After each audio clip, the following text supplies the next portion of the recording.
Hello, beautiful people. Good morning and welcome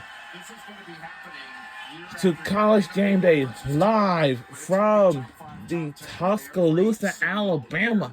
We are live from the Coleman Coliseum in Tuscaloosa, Alabama. This is going to be a big game this afternoon, and that is going to be Auburn versus Alabama. It's going to be the Iron Bowl rivalry. Like Alabama will take on the Iron Bowl. No, I'm sorry. They will take on the #1 ranked Auburn. This sort of like it's a tie record for first place. They tie for first. It's gonna be a big one. And I will tell you that this afternoon is gonna be a big game later on. Because let me tell you something. And that's what you like to see about this rivalry. You know, Jay has said several times that historically great this conference top to bottom, but ultimately you're probably measured by what you do at the top. And if you have #1 versus #2 in the rankings right now, the men's selection committee is going to release their early 16. Almost certainly both will be on the one line when that comes out, and both among the favorites to win the national championship, although it is the Duke Blue Devils who've moved to plus 400. Oh, no! Auburn is next, then Alabama. We are joined by the great Pete Thamel right now. And Pete, this can be the first, as Jay will say, definitely of 2, maybe 3, maybe 4 matchups between these two. What are coaches and scouts saying about the matchup? Well, Reese, I came here with an assignment, and the assignment was to call coaches and scouts. I'd say there are a lot of people at the Coleman Coliseum in Tuscaloosa, Alabama for the College Game Day. This is a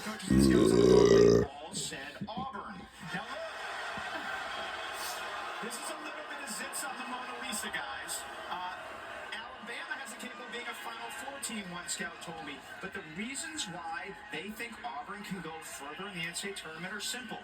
Auburn can win big. They can win small. They can win in the half court. They can win by shooting long. They can win inside and out. They're in the top 40 in the country in both 3- and 2-point percentage. They obviously have Janai Broome, the National Player of the Year candidate. One SEC coach pointed to Todd Pettiford. He said on most SEC teams, Pettiford, who comes off the bench for Auburn, would be the leading scorer on that team. Now, the good news for Alabama, one scout told me they're the deepest team in the country. They match up very well against Auburn. It should be an excellent game today.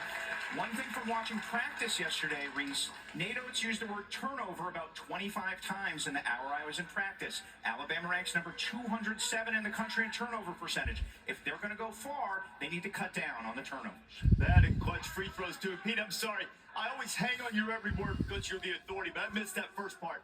What was that again about? You said Auburn was probably going to win the game and probably going to win the national championship. Is that what you said?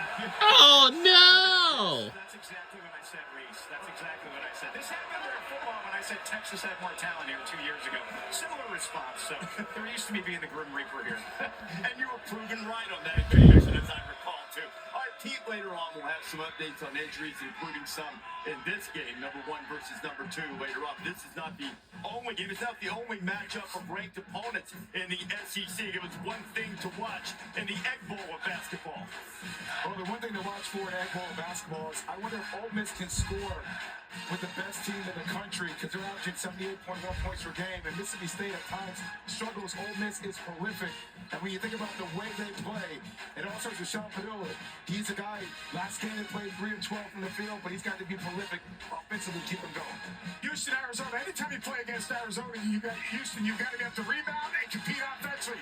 That's going to put a lot of pressure on Caleb Love and Jaden Bradley. They got to make good decisions, and the ball's got to have energy. The other thing you got to do is Awaka and Bizarre. They've got to rebound the ball and compete against the front court and the physicality on the glass. If they do those two things, Arizona has a chance to pull off the upset. Wisconsin taking on Purdue in Mackey.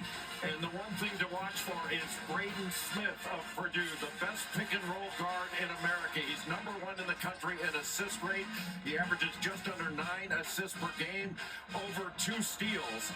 And he's assist-wise, he's only behind Ryan Nemhart of Gonzaga, who's averaging close to 10 assists per game, which is ridiculous. But you got to keep Wisconsin off the free throw line. Wisconsin leads the nation, shooting 84% as a team. Michigan State is traveling to Illinois, and the one thing to watch is Illinois' 6'5" point guard, projected lottery pick, Kasparis Yakuchonis. He only played 9 minutes the last time these two teams met because of foul trouble. He couldn't get in a rhythm, got 2 fouls early in the first half, 2 fouls early in the second half. He was limited. Yakuchonis is a nightmare in pick and roll. Michigan State needs to know how to defend him, but he needs to stay on the floor. Stanford against Duke, and the one thing to watch is anybody big enough. Maybe Stanford is one of the 20 biggest teams in the country. Maxime Reynaud, 20 big double-doubles, leads the nation in that category. Could he be able to offset some of Duke's size? And is Stanford big enough to deal with the big-time talent of Cooper Flagg, one of 2 players in the country to lead his team in scoring, rebounds, assists, steals, and blocks? He will be the first Blue Devil to lead the team in all 5 categories in Duke's story history. Inside college game day, Nate Oates, the head coach at Alabama, will join the show, much to the line of the crowd here. Perhaps we'll get the lowdown on that yellow jacket that Donald did not approve of. From War Eagle to Roll Tide, Aiden Holloway has experienced, or will experience, both sides of this rivalry. Like, yes, 1 versus 2, but all the great family, but it's just another game that we try to win to get to our ACC regular season championship, and then follow on with the rest after that. Jay Will and Andrea talking to Aiden in a bit, and shooting for $19,000. Remember last year, we had a guy make it. He hit the Crimson Crane up on the scores table. Maybe we'll give a little bit more money. And behind, we can see the $1 million man behind. Media major, what's your feel? Make or miss? His name is Chase. That's a make. Make or miss? Hey, look at Everybody make? Why not? And that's the band. So lucky.